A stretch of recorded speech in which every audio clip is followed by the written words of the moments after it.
تو چلیے آج بات کرتے ہیں اس کہانی کی جہاں سے ہم سب کی شروعات ہوئی، آدم کی کہانی۔ یہ صرف کسی کے بنائے جانے کی کہانی نہیں ہے، بلکہ یہ کہانی ہے پہلے چناؤ کی، پہلی غلطی کی، اور پھر معافی کی اس امید کی جو آج بھی ہمارے ساتھ ہے۔ اب مزے کی بات یہ ہے کہ یہ کہانی زمین پر شروع نہیں ہوتی، نہیں، اس کی شروعات ہوتی ہے آسمانوں میں، جہاں اللہ فرشتوں کے سامنے ایک ایسا اعلان کرتے ہیں جو بس سب کچھ بدلنے والا تھا۔ ایک ایسی مخلوق کو بنانے کا اعلان جس کے بارے میں کسی نے سوچا بھی نہیں تھا۔ تو جب یہ پلان اناؤنس ہوا کہ انسان کو بنایا جائے گا تو پہلا ری ایکشن کیا تھا؟ چلیے دیکھتے ہیں۔ یہ سوال تھا فرشتوں کا، اور دیکھیے ان کی چنتا بھی اپنی جگہ صحیح تھی۔ انہوں نے زمین پر پہلے بھی مخلوقات کو فساد پھیلاتے دیکھا تھا، تو انہیں ڈر تھا کہ کہیں انسان بھی ویسا ہی نہ کرے، اور وہ یہ بھی سوچ رہے تھے کہ بھئی ایک نئی مخلوق کی ضرورت ہی کیا ہے جب ہم تو پہلے سے ہی عبادت کر رہے ہیں۔ فرشتوں کے اس سوال کے جواب میں اللہ نے کچھ بہت ہی سیدھا اور گہرا کہا، ایک ایسا جواب جس میں پوری کائنات کی سمجھ چھپی تھی۔ اللہ نے کہا، بے شک جو میں جانتا ہوں وہ تم نہیں جانتے، اور بس اس ایک لائن نے سارے سوالوں کو ختم کر دیا۔ یہ صاف ہو گیا کہ انسان کو بنانا ایک بہت بڑے پلان کا حصہ تھا، ایک ایسا پلان جسے صرف بنانے والا ہی سمجھ سکتا تھا۔ تو اب کہانی اس موڑ پر آتی ہے جہاں آدم کو بنایا جاتا ہے، اور ان کے بنتے ہی آسمانوں میں ہوتا ہے پہلا ٹیسٹ، ایک ایسا امتحان جس نے وفاداری اور تکبر گھمنڈ کے بیچ ہمیشہ کے لیے ایک لائن کھینچ دی۔ آدم کو ایک خاص تحفہ ملا تھا، علم نالج۔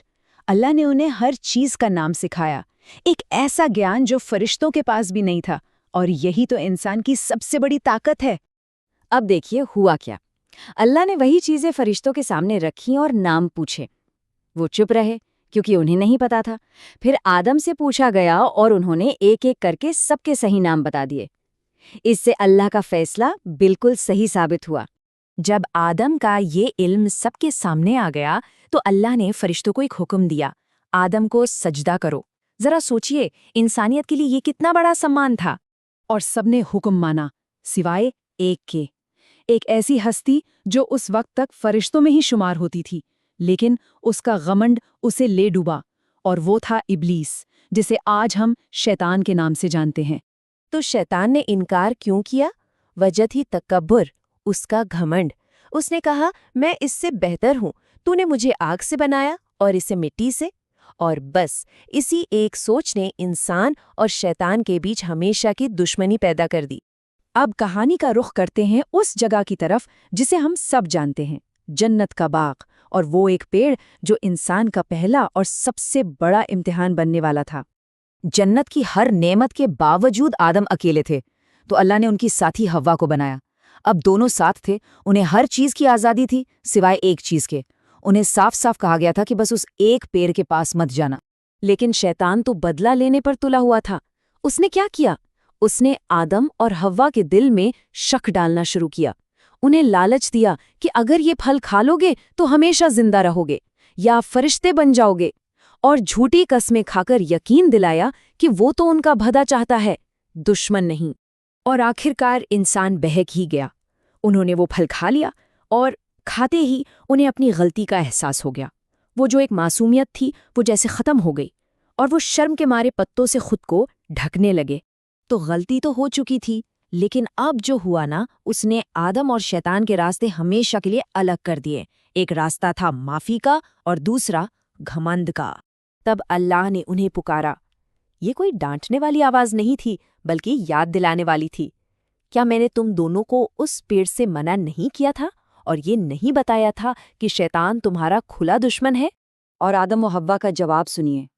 کوئی بہانہ نہیں، کسی پر الزام نہیں، بس اپنی غلطی کا احساس اور ایک ٹوٹے دل سے نکلی دعا۔ اے ہمارے رب، ہم نے اپنے اوپر ظلم کیا، اور اگر آپ ہمیں معاف نہیں کریں گے اور ہم پر رحم نہیں کریں گے تو ہم تو برباد ہو جائیں گے۔ اور کیونکہ یہ توبہ سچی تھی، اللہ نے اسے قبول کیا، انہیں معاف کر دیا۔ لیکن ہاں، ہر کام کا ایک نتیجہ تو ہوتا ہے، اور اس غلطی کا نتیجہ تھا زمین پر ایک نئی زندگی کی شروعات۔ تو اس پوری کہانی سے آخر ہم سیکھتے کیا ہے؟ یہ صرف کوئی پرانی داستان نہیں ہے، یہ ہم سب کے لیے ایک آئینے کی طرح ہے۔ اور سب سے بڑا سبق تو یہیں چھپا ہے۔ دیکھیے، غلطی دونوں سے ہوئی، شیطان نے بھی کی، آدم نے بھی کی، لیکن فرق دیکھیے، ایک نے گھمنڈ کا راستہ چنا، اپنی غلطی مانی ہی نہیں بلکہ اس کا الزام بھی اللہ پر ڈال دیا، اور دوسرے نے عاجزی سے، ونمرتا سے اپنی ذمہ داری لی اور فوراً معافی مانگی۔ ایک کا راستہ ہمیشہ کی ناکامی کی طرف گیا اور دوسرے کا راستہ رحمت اور معافی کی طرف۔ اور آخر میں یہ سوال ہم سب کے لیے ہے، غلطیاں تو ہم سب کرتے ہیں نا؟ سوال یہ ہے کہ جب ہم سے کوئی غلطی ہوتی ہے تو ہم کون سا راستہ چنتے ہیں؟ تکبر والا جو ہمیں تباہی کی اور لے جاتا ہے، یا توبہ والا جو ہمیں معافی اور ایک نئی شروعات کا موقع دیتا ہے؟ چناؤ ہمیشہ ہمارا اپنا ہوتا ہے۔